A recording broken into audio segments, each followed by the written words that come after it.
Hello, today I'm gonna walk through my code for M5 Practice Hackathon. So in cell 1, I simply import all of the libraries I needed. And in cell 2, I loaded telco customer churn dataset. And in cell 3, I do basic data inspection and cleaning. I convert the total charges into numeric format and checks for missing values. Here, I built the pre-processing pipeline. I separate the numerical and categorical variables, applying scaling to numeric features and one hot coding to categorical feature. And here I split the data set into training, validation, and test set using the 60-20-20 ratio.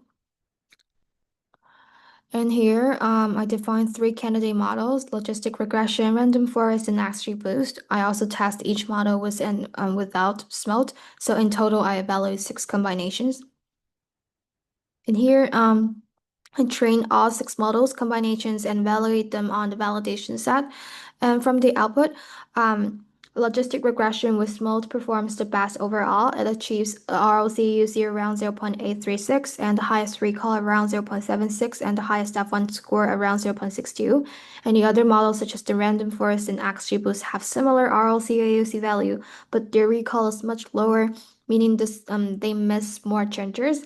And since churn prediction typically prioritize the catching customers who may leave, so I select the logistic regression plus mode as the best model.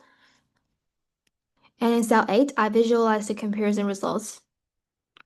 The chart confirms the same conclusion, the logistic regression with mode ranking highest in ROC, AUC, recall, and F1 score.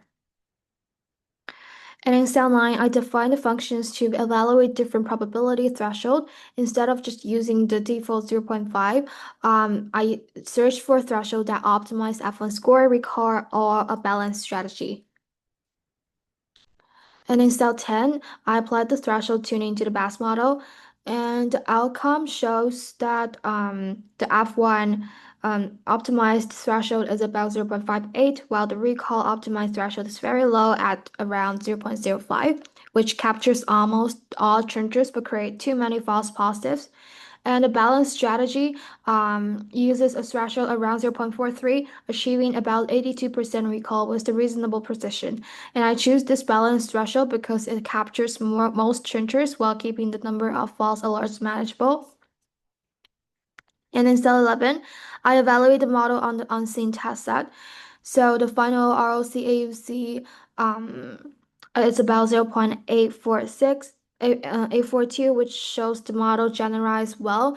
And using like the balance threshold, the model captures roughly 83% of the churches with a F1 score around 0.61.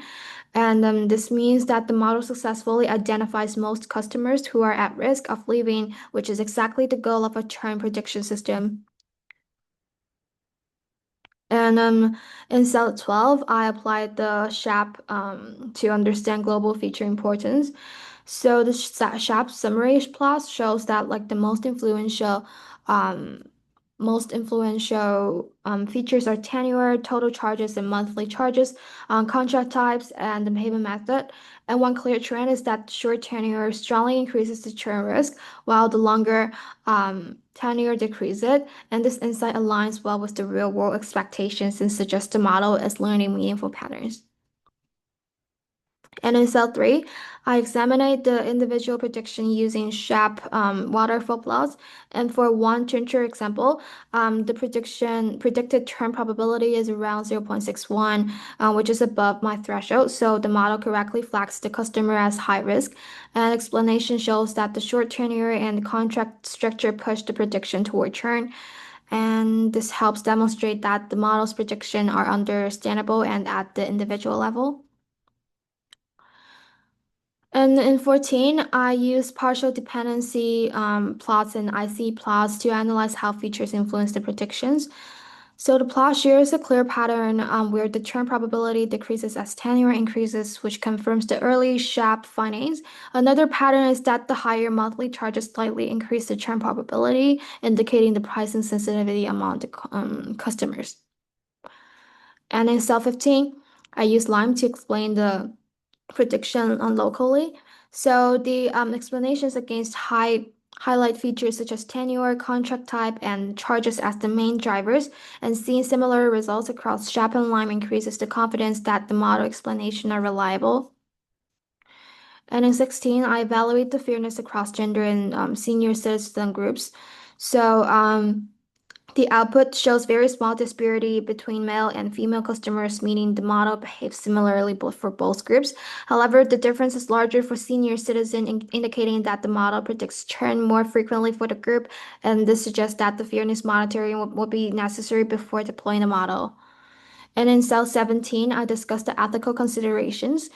Based on the fairness level, I would monitor demographic disparities and model drift over time. And I also emphasized that explanation tools such as SHAP and Lime help ensure the transparency when using the model in real decision making.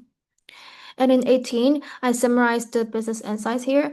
The model identifies several key churn drivers: the short tenure, month-to-month contract, highly monthly charges, and the electronic check payments. So this suggests that the company should focus retention strategies on newer customers and flexible contracts users, for example, like by offering contract incentives or loyalty discounts. So overall, the model achieves ROC AUC around 0.84 and capture more than 80% of the churners, which make it a strong candidate for supporting the retention campaign. And to discuss the RAI principles and fairness, to ensure the model aligned with the responsible AI principles, I focused on transparency and fairness evaluation. So I explicitly measured fairness across demographic groups using matrix such as demographic parity and equalized odds. And the result shows very small disparity across gender, but larger differences for the senior citizen groups. And this indicates that while the model performs well overall, fairness monitoring would be necessary before deployment, and in practice, the mitigation strategies such as threshold adjustment or reweighting could be used to reduce the potential bias. And to improving model interpretability, um, I use several explainable techniques, including SHAP, LIME, PDP, and ICE plots. SHAP helps explain both global feature importance and individual predictions, while the LIME provides local explanations for specific customers, and PDP and ICE plots further illustrate how key variables influence the churn probability. So together, these methods allow stakeholders to understand why the model makes certain predictions, which improves transparency and supports ethical decision making. And that concludes my presentation. Thank you for listening.